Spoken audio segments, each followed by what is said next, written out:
This morning, U.S. intelligence is assessing the new potential risk of a terror attack at the Winter Olympics in Sochi, Russia. The White House describes an uptick in threats. The Pentagon is offering help to Russia that could include sending devices to stop roadside bombs. CBS News National Security analyst Juan Zarate is a former advisor to President George W. Bush. He worked on several Olympic security plans. Juan, good morning. Good morning, Charlie, Clarissa. Good morning. So what sort of assistance, what are the Russians now saying in terms of their willingness to accept assistance?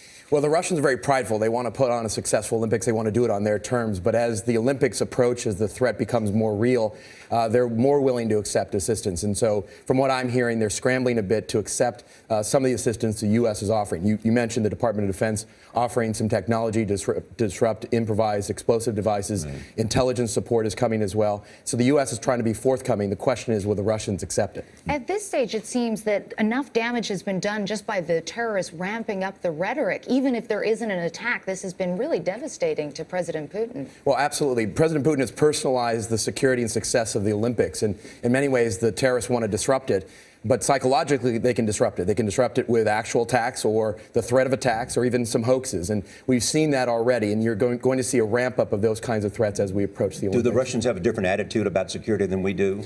They do. They do. They are ruthless and use mass force. And so you're going to see about 60,000 security personnel at Sochi. That's going to be locked down. You're going to see disruptions. You've already seen reports of terrorist suspects that have been killed in raids, and you're hearing reports of shootouts in Dagestan and the North Caucasus just about every day now.